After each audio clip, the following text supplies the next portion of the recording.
জুলাই আন্দোলনের শহীদ ধামসোনা ইউনিয়ন স্বেচ্ছাসেবক দলের সাধারণ সম্পাদক খন্দকার মাসুম বিপ্লবের স্মরণে আলোচনা সভা ও মিলাদ মাহফিল অনুষ্ঠিত হয়েছে।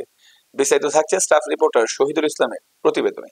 আজ মঙ্গলবার আশুলিয়া বাইপেল ইলাহি কমিউনিটি সেন্টারে আশুলিয়া থানা স্বেচ্ছাসেবক দলের উদ্যোগে জুলাই আন্দোলনে নিহত শহীদ খন্দকার মাসুম বিপ্লব স্মরণে আলোচনা সভা ও দোয়া মাহফিলের আয়োজন করা হয়।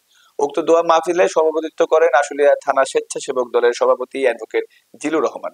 উক্ত অনুষ্ঠানে প্রধান অতিথি হিসেবে উপস্থিত ছিলেন সাবেক সংসদ সদস্য ডাক্তার দেওয়ান সালাউদ্দিন বাবু ও বিশেষ অতিথি হিসেবে ছিলেন সাবেক উপজেলা ভাইস চেয়ারম্যান দেওয়ান মোহাম্মদ মইদিন বিপ্লব।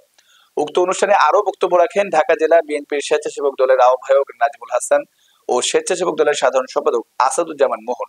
অনুষ্ঠানে বক্তারা বলেন, জুলাই আন্দোলনে যারা শহীদ হয়েছেন আমরা কখনো তাদেরকে ভুলবো না এবং শহীদ পরিবারকে আমরা সব সময় সহযোগিতা করে যাব। শহীদ বিপ্লবের পরিবারকে স্বেচ্ছাসেবক দলের পক্ষ থেকে নগদ ১,০০,০০০ টাকা অনুদান দেওয়া হয় এবং পরে তার আত্মার মাগফিরাত কামনা করে দোয়া করা হয়। জামাতের প্রোগ্রাম করে যে কি মজা।